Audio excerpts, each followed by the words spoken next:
திருச்சி மாவட்ட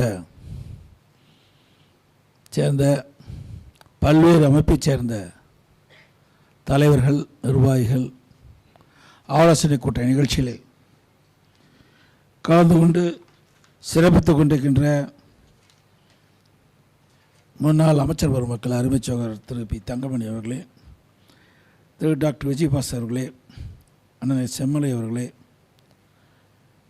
மற்றும் திரு காமராஜ் அவர்களே, திருமதி எஸ். கோகுலேந்திரா அவர்களே, திரு மு. பரஞ்சோதி அவர்களே, முன்னாள் எம்பி ப. குமார் அவர்களே, மாவட்ட செயலர் திரு ஸ்ரீனிவாசன் அவர்களே, முன்னாள் எம்பி திரு எம்.சி. தாமோதரன் அவர்களே, முன்னாள் அமைச்சர் திருமதி எஸ். வளர்மதி அவர்களே, முன்னாள் அமைச்சர் திரு என்.ஆர். சிவபதி அவர்களே, முன்னாள் கொறடா திரு ஆர். மனோகரன் அவர்களே, முன்னாள் எம்பி திரு ரத்தினவேல் அவர்களே, திரு தாடி மா. ராஸ் அவர்களே மற்றும் மேடையில் வீட்டுக்கின்ற கழக முன்னோடிகளே, இங்கே வரையிருந்து தங்களுடைய கருத்துக்களை வழங்கிய பல்வேறு அமைப்பைச் சார்ந்த தலைவர்களே, நிர்வாகிகளே, இந்த நிகழ்ச்சியிலே பங்கு பெற்றிருக்கின்ற அனைத்து அமைப்பைச் சேர்ந்த நிர்வாகிகளுக்கும், பத்திரிகையாளர்களுக்கும், ஊடகங்களுக்கும் என்னுடைய முதற்கண் நன்றி கலந்த வணக்கத்தை இந்த நேரத்தில் தெரிவித்து, முதலே மரியாதைக்குரிய மாநில விவசாய சங்கத்தினுடைய தலைவர், தேசிய தென்னிந்திய நதியினுடைய இணைப்பு விவசாய சங்கத்தினுடைய தலைவரும் வழக்கறிஞருமான அண்ணன் ஐயாக்கண்ணா அவர்கள் இங்கே கருத்துக்களை சொன்னார். எனக்கு தெரிஞ்சு அவர் இது வரைக்கும் விவசாயிகளுக்கே தான் போராடி வர்றார். அதில் எந்த மாற்று கருத்தும் கிடையாது. மாண்புமிகு அம்மா அவர்கள் முதலமைச்சர் அந்த காலத்திலும் சரி, அந்த வாய்ப்பு எனக்கு கிடைத்த போதும் சரி, விவசாய பணி என்பது ஒரு கடினமான பணி. அதை நான் நன்கு உணர்ந்திருக்கிறேன். ஏன்னா இன்றைக்கி நான் விவசாயம் தான் செஞ்சுக்கிட்டு இருக்கிறேன். அதனால் அதில் என்ன இடர்பாடுகள், என்ன கஷ்டம், நஷ்டம், துன்பம், துயரம், வேதனைகள் எல்லாம் ஒன்றாக இணைந்தது ஒரு விவசாயி. அதில் எந்த மாற்று கருத்தும் கிடையாது. ஆனால் முதலமைச்சர் பதவி என்று வருகின்ற பொழுது அனைவரையும் பார்க்க வேண்டிய சூழ்நிலை வந்துடும். ஒரு உடல் என்றால் அது கை, கால், மூக்கு, கண் எல்லாம் இருக்கும். அது மாதிரி ஒரு அரசாங்கம் என்று வருகின்ற பொழுது எல்லா அமைப்பும் அதில் இணைத்து விடுது. ஒரு அரசாங்கத்திற்கு எவ்வளோ வரவு இருக்குது, எவ்வளோ செலவு இருக்குது, அதில் எந்தெந்த திட்டத்திற்கு எவ்வளவு நிதி ஒதுக்கப்படும், இதையெல்லாம் ஆய்வு செய்து ஆராய்ந்து அதை அந்தந்த துறைக்கு ஒதுக்கப்படுகின்ற சூழ்நிலை தான் ஏற்படுது. ஏன்னா எல்லா துறையுமே ஒரு முக்கியமான துறை தான், எதுவுமே ஒரு மோசமான துறை இல்லை. அதில் கடினமாக இருப்பது வேளாண்மை துறை. அது எந்த மாற்று கருத்தும் கிடையாது. ஏன்னா உணவு உற்பத்தி வேணும். ஏன்னா உணவும் தண்ணீரும் நிச்சயமாக ஒரு மனிதனுடைய அடிப்படை தேவை. அதில் அனைவருமே பயன்படுத்தக்கூடியது. அது தொழில் செய்கிறதும் சரி, அல்லது விவசாயம் தான் சரி, விவசாய தொழிலாளியும் சரி, அத்தனை தரப்பு மக்களும் பயன்படுத்துகின்றது உணவு, தண்ணீர் ரெண்டுமே அத்தியாவசியம். அது விவசாயியுடைய பிரதான ஒரு கோரிக்கையாக இருக்குது. ஏன்னா தண்ணி இருந்தால் தான் விவசாயம் செய்ய முடியும். அதை பக்குவமாக இங்கே சொன்னார்கள். அனைத்து இந்திய அண்ணா திராவிட முன்னேற்ற கழக சிறுகிட்ட பொழுதை பொறுத்த வரைக்கும் நீர் மேலாண்மை என்ற ஒரு அமைப்பை நான் ஏற்படுத்தணும். இதை பல பேருக்கு அவருக்கு தெரியும், இன்னும் பல பேருக்கு தெரிஞ்சிருக்கிறதுக்கு வாய்ப்பு இல்லை. இது ஏன்னா இதில் தலைமை பொறியாளர் பதவிக்கு வரும்போது ஒரு 6 மாதம், ஒரு வருஷத்தில் ரிட்டையர் ஆகிடுவாங்க. கண்காணிப்பு பொறியாளர் அப்படி தான். அதனால் இதுக்கென்று ஒரு நீர் மேலாண்மை ஒரு அமைப்பை ஏற்படுத்தி ஓய்வு பெற்ற தலைமை பொறியாளர்கள், ஓய்வு பெற்ற கண்காணிப்பு பொறியாளர்கள், இதில் திறமையானவர்களாக அர்ப்பணிப்புணர்வோடு பணியாற்றக்கூடிய நபர்களை நாங்கள் தேர்ந்தெடுத்து அமைப்பை ஏற்படுத்தி தமிழ்நாடு முழுவதும் எந்தெந்த இடத்துல இன்றைக்கு அணையிலிருந்து வெளியேறுகின்ற நீர் உபரியாக போய் கடலில் கலக்குதோ அதையெல்லாம் கணக்கெடுத்தோம். அதேபோல் ஏரி எங்கெங்கெல்லாம் தூர்வாரமோ அதுபோல் ஓடையின் பல ஓடைகள் இருக்குது. அந்த ஓடையின் வழியாக நீர் வெளியேறி வீணாகுது. அது எந்த இடத்துல தடுப்பணை கட்ட வேண்டும், இதையெல்லாம் கணக்கிடுவதற்கு இதுக்கு ஒரு தனி அமைப்பை ஏற்படுத்தி அவளுக்கு ஒரு தனி அலுவலகத்தை கொடுத்து தமிழ்நாடு முழுவதும் சொல்லன்று வந்து எந்தெந்த இடத்துல தடுப்பணை கட்டலாம் என்ற விவரத்தையெல்லாம் கொடுத்தாங்க. ஆனால் அதை செயல்படுத்துகின்ற போது அது ஆட்சி மாற்றம் ஏற்பட்டு விட்டது. இருந்தாலும் அந்த காலகட்டத்தில் முடிந்த அளவுக்கு இன்றைக்கு அம்மா இருக்கின்ற பொழுது அதிகமாக ஓடையின் குறுக்கே தடுப்பணை கட்டணும். அதே போல் நதியின் குறுக்கே தடுப்பணை கட்டுறது ஆதனூர் குமாரம்பாலம் அப்போ ஸ்டெப் எடுத்து கட்டணும். இப்போ முடிஞ்சு கூட இன்னும் அதை இந்த அரசாங்கம் அதுக்கு தண்ணி தேக்கலை. அதே போல் நஞ்சை போலூரில் இங்கே நம்ம கரூர்கிட்ட ஒன்று நாங்கள் கட்டணும், அதுவும் நம்ம முடியாக இருக்குது. அதோட 4 இடத்துல முதற்கட்டமாக காவிரியிலிருந்து மேட்டூர் அணையிலிருந்து வெளியேறுகின்ற உபரி நீர் போய் கடலில் கிடக்குதுல்ல, அது எந்தெந்த இடத்துல தடுப்பணை கட்டுவதற்கு சாத்தியம், அந்த சாத்தியக்கூறுகளை ஆராய்ந்து அந்த இடத்துல தடுப்பணை கட்டுவதற்கு நாங்கள் அறிவிப்பு கொடுத்தோம். அதில் ஒன்று முசிறியில் சொன்னாங்களோ அதுவும் ஒன்று. இந்த ஆட்சி வந்து அதுக்கு அரசாணையும் வெளியிட்டோம். இந்த ஆட்சி வந்த உடனே முதல் வேலை அதை நாளையும் ரத்து பண்ணிட்டாங்க. சட்டமன்றத்திலே இந்த அரசாணையை ரத்து பண்ணிட்டாங்க, சட்டமன்றத்திலே அறிவிச்சிட்டாங்க. மீண்டும் பல முறை நாங்கள் கோரிக்கை வச்சோம், அதை பரிசீலிப்பதாக சொன்னாங்க, அதை அப்படியே விட்டுட்டாங்க. அதே போல்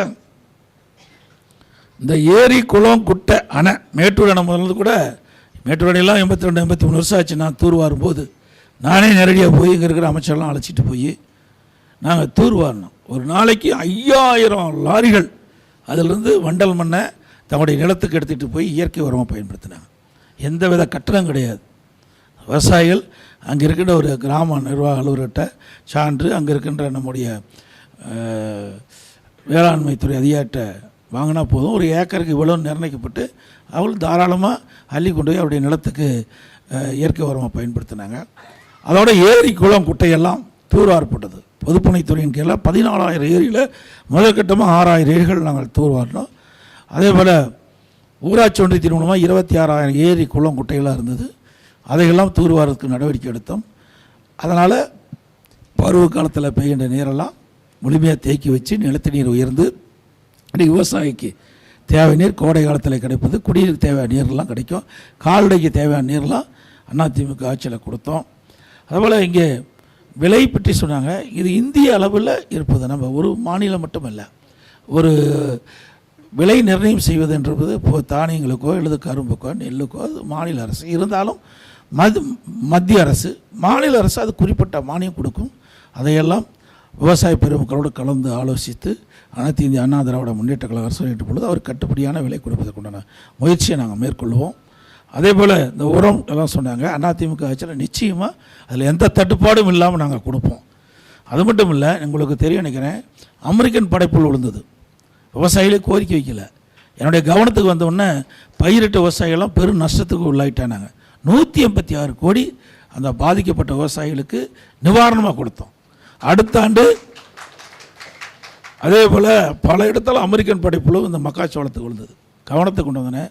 ஏன்னா நம்ம ஒரு தோட்டத்தில் அடிப்போம், மறு தோட்டத்தில் அடிக்க மாட்டோம். இந்த புழு அடுத்த தோட்டத்துக்கு போயிடும்.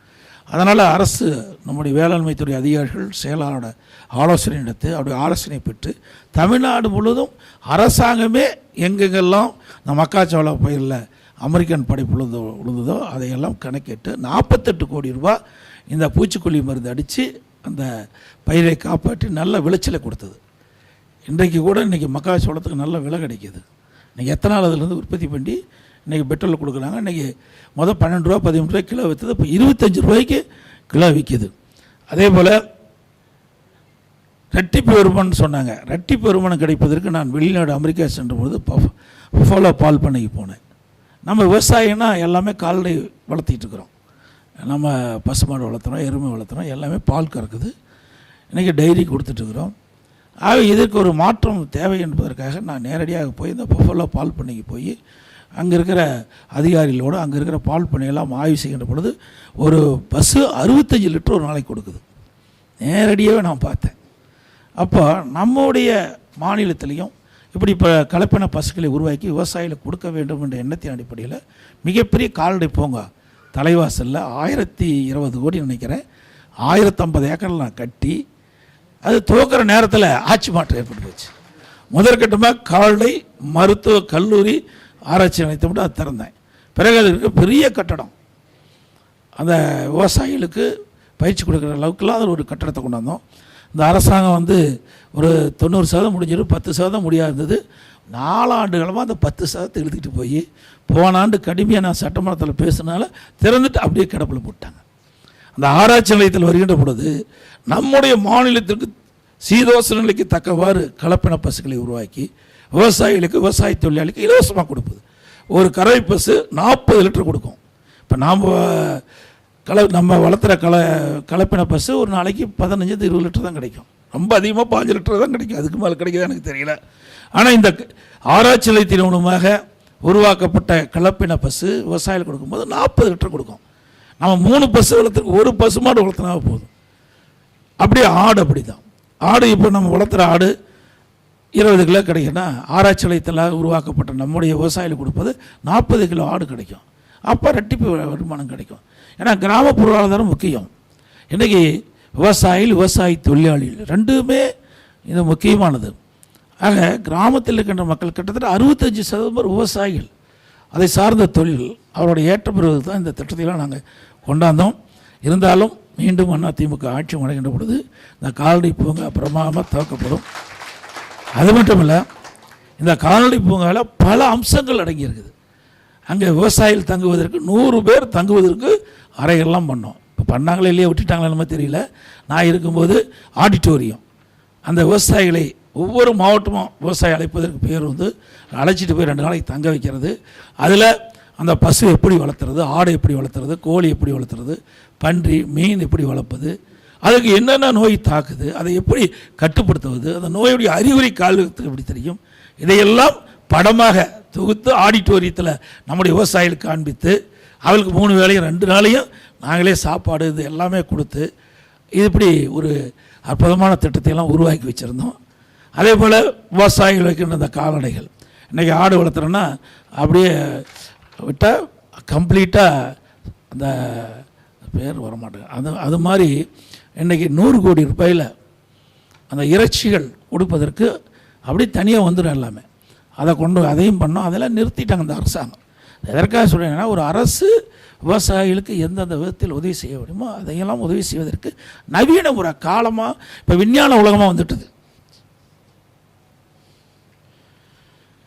இப்போ விஞ்ஞான உலகமாக மாறிட்டுது. இதுக்கு தகுந்த மாதிரி நம்ம விவசாயிகளுடைய பணிகளை மேற்கொண்டால் தான் லாபம் பெற முடியும். அதனால தான் இப்படிப்பட்ட ஒரு வாய்ப்பெல்லாம் விவசாயிகளுக்கு உருவாக்கி தர வேண்டும் என்ற அடிப்படையில் நாங்கள் செயல்பட்டோம். அதோட நீண்ட காலமாக காவிரி நதி பிரச்சனை ஐயா போராடிட்டே வந்தாங்க. உச்சநீதிமன்றத்தில் தீர்ப்பு பெற்று தந்ததும் அதிமுக அரசு. டெல்டா மாவட்ட விவசாயிகளை பாதுகாத்ததும் அதிமுக அரசு. பாதுகாக்கப்பட்ட வேளாண் மன்றத்தில் கொண்டு வந்ததும் அதிமுக அரசாங்கம். அதே போல் இன்றைக்கு இந்த நதிநீர் தூய்மையாக இருக்கணும். மேட்டூர் அணையில் திறக்கக்கூடிய நீர் கடலில் கலக்க வரைக்கும் அந்த நீர் சுத்தமாக இருக்க வேண்டும் என்பதற்காக எங்களுடைய அரசு, அம்மாவுடைய அரசு அதற்கு விரிவான திட்ட அறிக்கை தயாரிக்க வேண்டி மாண்புமிகு பாரத பிரதமர் நரேந்திர மோடி அவர்கள் நேரடியாக சந்தித்து, நீங்கள் கங்கையில் சுத்தப்படுத்துகிறீங்க, அதே போல் காவிரியில் சுத்தப்படுத்தணும், எங்களுக்கு காவிரி தான் ஜீவநதி, இதில் 20 மாவட்ட மக்கள் குடிநீர் ஆதாரமாக இருக்குது, பல லட்சம் ஏக்கர் விவசாய பாசனம் வருது, அதனால் இதற்கு தேவையான நிதியை கொடுக்க வேண்டும் என்று கூறி அதுக்கு ஒரு பெரிய டீட்டெயில் ரிப்போர்ட்டை கொடுத்தேன். உடனே அவர் ஒத்துக்கொண்டு கூட்டுக்குழு, நாடாளுமன்ற கூட்டுக்குழுவில் குடியரசுத் தலைவர் உரையில் நடந்தாய்வாளி காவிரி என்ற திட்டத்தை அறிவித்தாங்க. ஆனால் இந்த அரசாங்கம் வந்த பிறகு நான் பல முறை கோரிக்கை வச்சேன், இது மாதிரி கொடுத்துருக்குறேன், இது மாதிரி நாடாளுமன்ற கூட்டுக்குழுவிலேயே குடியரசுத் தலைவர் அறிவிச்சிருக்கிறாங்க, நீங்கள் மத்திய அரசுக்கு அழுத்தம் கொடுத்து கேளுங்கன்னு கேட்கவே இல்லை. ஏன்னா தேர்தல் அறிக்கையில் இது இடம்பெறல, அதனால் இதுக்கு அவர் முக்கியத்துவம் கொடுக்கல. நான் மத்திய அரசோடு தொடர்பு கொண்டு அழுத்தம் கொடுத்ததுனால அவர்கள் இதை ஒத்துக்கொண்டு இந்த ஆண்டு முதற்கட்டமாக இந்த திட்டத்தை ஒத்துக்கொண்டு அனுமதித்து மத்திய அரசு 60 பங்கு, மாநில அரசு 40 பங்குல நடந்தாய்வாளி காவிரி திட்டத்துக்கு 11,500 கோடி ஒதுக்கியிருக்காங்க. முதற்கட்டமாக 1000 கோடி நீர் மேலாண்மையில் இந்த மானிய கோரிக்கையில் இந்த வருஷம் அறிவிச்சிட்டாங்க. மாநில அரசு அறிவித்து மத்திய அரசு கொடுப்பதாக அறிவிச்சிருக்கிறாங்க. ஆக இதில் காவிரி ஆற்றில் வந்து உபநதிகள் பவானி சாகர், நொய்யல், அதே போல் அமராவதி, இன்னும் ஓடைகள் இருந்து எங்கெங்கெல்லாம் நதியில் வந்து தண்ணி சேருதோ அந்த நதியெல்லாம் நதி நீரெல்லாம் சுத்தப்படுத்தி விடுது. அதாவது காவிரி ஆறுனா அது 2 கரையோரமும் இருக்கிற நகரத்திலிருந்து வெளியேறுகின்ற அசுத்த நீர் அங்கே போய் நதியிலே சேருவது, அது நீர் மாசுபடுது. அதனால் அந்த கரை ஓரமாக அந்த நகரத்தில் ஒரு பேபி கிணறு அமைச்சு ஒரு செம்பு கட்டி சுத்தப்படுத்தி ஆற்றுல விடுது. இதுதான் அந்த திட்டத்தின் நோக்கம். இது வந்து பல விவசாயிகளுக்கு தெரிஞ்சிருக்காது, இந்த அரசாங்கம் தெரிவிக்கல. ஏன்னா இது அதிமுக அரசு எடுத்த முயற்சியின் காரணமாக கொண்டு வரப்பட்ட திட்டம் என்ற காரணத்தினாக அவர்கள் இதை வெளிப்படுத்தலை. இது இப்படி நதிநீரை சுத்தப்படுத்தி நமக்கு குடிப்பதற்கும் விவசாயத்திற்கும் இதை பயன்படுத்துகின்ற பொழுது பல பூச்சி தாக்குதலுக்கு உள்ளாகிறது. ஏன்னா கெமிக்கல்லாம் கலக்குது, அந்த நீரில் கெமிக்கல் கலப்பதுனால நமக்கு உடல்நிலையும் சரியில்லாத போகுது. இந்த தண்ணீரை பெறுகிறதுனால நம்முடைய விவசாயிகள் பயிரிட பயிரும் பாதிப்படைகிறது. இதையெல்லாம் கூர்ந்து கவனித்து இப்படிப்பட்ட திட்டத்தை கொண்டு வந்த அரசாங்கம் எங்களுடைய அரசாங்கம். அதேபோல் சிவில் ஸ்கோர் எனக்கு கவனத்துக்கு கிடைச்ச உடனே நான் டெல்டாவில் போய் சுற்றுப்பயணத்தை மேற்கொள்ளும் எனக்கு கொடுத்தாங்க. நான் பாரத பிரதமர் வந்தபோது உடனே கொடுத்தேன். அவர்கிட்டயே கொடுத்து பேசினேன், நேரடியாக பேசினேன். அப்போ யாருமே மனு கொடுக்க வேண்டாம், நாங்கள் யாரும் கொடுக்க வேண்டாம். நான் அதை பற்றியெல்லாம் இப்போ நமக்கு வேண்டியது பிரைம் மினிஸ்டர் வந்தால் இந்த நேரத்தில் கொடுத்தா தானே பண்ண முடியும்னு உடனே கொடுத்தா உடனே வாங்கி அடுத்த நாளே அவர் இது பண்ண சொல்லி அரசாங்கத்தை கேட்டோம்னா அடுத்த நாளே மாநில அரசாங்கம் அந்த சிவில் ஸ்கோர் விவசாயிகள் கேட்க வேண்டியது இல்லைன்னு ஒரு சுற்றறிக்கை வெளியிட்டாங்க. அதே போல் விவசாயிகள் உற்பத்தி செய்யப்படுகின்ற நெல், அந்த நெல் முட்டையெல்லாம் அதிமுக ஆட்சி கண்டு உடனுக்குடன் அந்த நேரடி நெல் கொள்முதல் செஞ்சு அவருடைய வங்கி கணக்கில் வர வச்சாங்க. இப்போ இந்த ஆட்சி வந்த பிறகு இன்றைக்கு விவசாயிகளிடத்தில் அந்த கொள்முதலாம் திறந்த வெளியில் அடிக்கிறதுனால மழை காலத்தில் பெஞ்சு இன்றைக்கி பல விவசாயிகள் நஷ்டமாக வச்சுருக்காங்க. அது மட்டும் இல்லை, உங்களுக்கு தெரியும் 1538 டன் அரிசி 2022ஆம் ஆண்டு செஞ்சு சரியாக பாதுகாக்காத காரணத்தினால 15,380 மூட்டை நெல் அரிசி வீணாக போயிட்டுது. அதே மாதிரி நேரடி நெல் கொள்முதலை விவசாயிட்டிருந்து கொள்முதல் செய்யப்பட்ட அந்த நெல்லையும் முறையாக பாதுகாக்காத காரணத்தில் நிறைய வீணாகப்பட்டு விட்டது. இதனால் அரசாங்கத்துக்கு நிறைய இழப்பீடு அதிகமாக உள்ளது.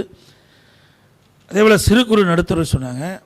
கொரோனா காலம் அப்போ கூட நிறையா உதவி செஞ்சோம் அந்த திட்டத்துக்கு. ஏன்னா இந்தியாவிலேயே சிறு குறு நடுத்தர தொழில் அதிகமுள்ள நாடு தமிழ்நாடு. அதை பாதுகாப்பது எங்களுடைய கடமை. அதை முறையாக அவ்வப்போது நான் அந்த சிறு குறு நடுத்தர தொழில் நிறுவனத்தை சேர்ந்த அந்த தலைவர்கள் அவளை சார்ந்தவர்கள் என்னை சந்தித்து அவ்வப்போது அவர்களுக்கு தேவையான உதவிகளை நாங்கள் செஞ்சு வந்தோம். அதை மீண்டும் செய்வதற்குண்டான நடவடிக்கை எடுக்கப்படும். வாழை சொன்னாங்க. வாழையை பொறுத்த வரைக்கும் இன்றைக்கி மதிப்பு கூட்டிய பொருள் தயாரிக்கும்னு சொன்னாங்க. அதுக்கு தயாரிப்பதற்குண்டான நடவடிக்கை நாங்கள் செய்வதற்கு அதிமுக அரசு எடுக்கப்படும் என்பதை தெரிவித்து, அதே போல் இங்கே அது நீங்கள் அதை மனுவாக கொடுங்க, அதில் என்னென்னு இருக்குதோ நான் அதை பார்த்து நாங்கள் செயல்படுத்துகிறோம். சங்கீதா என்பவர் இங்கே பேசினாங்க. நம்முடைய சத்துணவு சாப்பிட்ற குழந்தைகள்லாம் கொடுக்கணுன்னாங்க. ஏற்கனவே ஆவின்லேயே நாங்கள் நிறையா தயாரிச்சிட்ருக்கிறேன். நான் ஆவின் சேர்மனாக இருந்தேன்.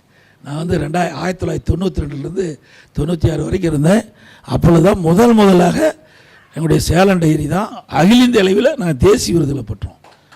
அதே மாதிரி நான் சேர்மனாக இருக்கும்போது அப்போவே 5 கோடி ரூபா லாபம் ஈற்றி நான் டெபாசிட் பண்ணிட்டு இருந்தேன் அந்த காலத்துலேயே.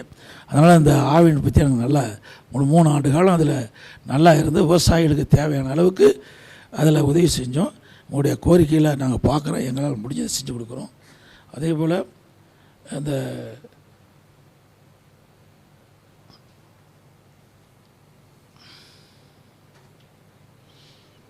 இங்கே கூட இன்னும் பல பேர் பேசியிருக்கிறீங்க. விளையாட்டை பற்றி சொன்னாங்க, ஜிஎஸ்டி குறைக்க வேண்டியிருக்கிறாங்க. நான் மத்திய அரசோட தொடர்பு கொண்டு எங்களால் என்ன முடியுமோ அதை செய்து கொடுக்குறோம். அதே மாதிரி டாக்டர் சிவகுமார் அவங்க பேசியிருக்கிறாங்க. அவர்கள் வந்து இந்த காப்பகத்தை பற்றி பேசினாங்க. முதியோர் நான் பல இடத்துல முதலமைச்சர் இருக்கும்போது சென்றபோது எங்களுடைய அமைச்சர்கள் சட்டமன்றத்தில் சொன்னாங்க, ஒரே நேரத்தில் 5 லட்சம் முதியோர்களுக்கு முதியோர் உதவித்தொகை வழங்கப்படும் என்று சட்டப்பேரவை விதி 110 கீழே அறிவித்து 4,85,000 பேர் கொடுத்தோம். 4,85,000 முதியோர்களுக்கு எங்களுடைய மாதந்தோறும் 1000 ரூபா கொடுக்கக்கூடிய சூழ்நிலை நாங்கள் உருவாக்கி தந்தோம். அதே மாதிரி ஆப்டிக்கல் சேர்ந்த அதுவும் ஜிஎஸ்டி பற்றி சொல்லியிருக்கிறீங்க. இப்போ ஜிஎஸ்டி ஏதோ மாற்றம் வருதா குறிப்பிட்டிருக்காங்க மத்திய அரசாங்கம். அது என்னென்னலாம் அதில் என்ன சாத்தியமாக இருக்குதோ அது ஏன்னா 2 வரி தான் சொல்லியிருக்கிறாங்க. இப்போ 5, 12, 18, 28 போக இப்போ 2 வரி சொல்லுதா. 2 1 ஸ்லாப் 2 4 2 ஆக்குறாங்க. அதை வந்து எந்தெந்த பொருள் எப்படி வரும்னு எங்களுக்கு தெரியல. இருந்தாலும் நீங்கள் சொல்லுவதும் கவனத்தில் எடுத்துக்கிறோம். நீங்கள் மனுவாக கொடுங்க, நாங்கள் சம்மந்தப்பட்ட அமைச்சரோட தொடர்பு நாங்கள் செயல்படுத்துகிறோம். இங்கே வந்திருந்து நல்ல ஆலோசனை வழங்கியிருக்கிறாங்க. நான் இங்கே பல பேர் பேசுவதாக இருந்தது. நேரத்தினுடைய அறிவை கருதி ஒரு சிலர் தான் பேச முடியுது. பேச வாய்ப்பு இல்லாத நம்முடைய பல்வேறு அமைப்பை சேர்ந்தவர்கள் கடிதமாக நீங்கள் கொடுங்க, மனுவாக கொடுங்க. அதையெல்லாம் நாங்கள் பரிசீலித்து நான் எங்களால் முடிந்த என்னென்ன உதவி செய்யணுமோ அதெல்லாம் செய்யும். அதே போல் மரியாதைக்கு நான் ஐயாக்கண்ணன் அவர்கள் உண்மையிலேயே பாராட்டுகிறேன். நீங்கள் விவசாயத்திற்காக நிறைய போராடுறீங்க, வாதாடுறீங்க. அதனுடைய மனதகரியம் நிறைய விவசாயிகளுக்கு ஒரு ஊக்கமும் ஆக்கமும் அளிக்கின்றதாக இருக்குது. நானும் ஒரு விவசாயி என்ற முறையில் பெருமை கொள்கிறேன். இருந்தாலும் நான் ஒரு பதவிக்கு வருகின்ற பொழுது அதில் முழுமையாக அனைவருக்கும் சமமாக இருக்க வேண்டிய நிலையிலே இருந்து தான் பார்க்க வேண்டிய சூழ்நிலை இருக்கின்ற காரணத்தினால நான் முன்னுரிமை கொடுப்பது அனைத்து துறைக்கும், அதில் விவசாயத்திற்கு முன்னுரிமை கொடுக்க வேண்டிய சூழ்நிலை இருக்குது. ஏன்னா அது சில நேரத்தில் பேசி தான் ஆகணும், வேறு வழி இல்லை. தவறாக நினைக்கக்கூடாது மற்றவங்க. ஏன்னா விவசாயிகள் இயற்கை சீற்றத்தால் பல காலகட்டத்தில் பாதிக்கப்பட்டுறாங்க. அதே போல் விலை வீழ்ச்சி, பயிரிடும் போது ஒரு விலை இருக்கும், அப்படி மகிழ்ச்சியோடு பயிரிடுவாங்க, அறுவடை ஆகும்போது அந்த வீழ்ச்சி அடைந்துடும். அதனால் பெரும் நஷ்டத்துக்கு உள்ளாகிடுவாங்க. அப்போ குடும்பம் பல கஷ்டத்துக்கு உள்ளாகிவிடும்.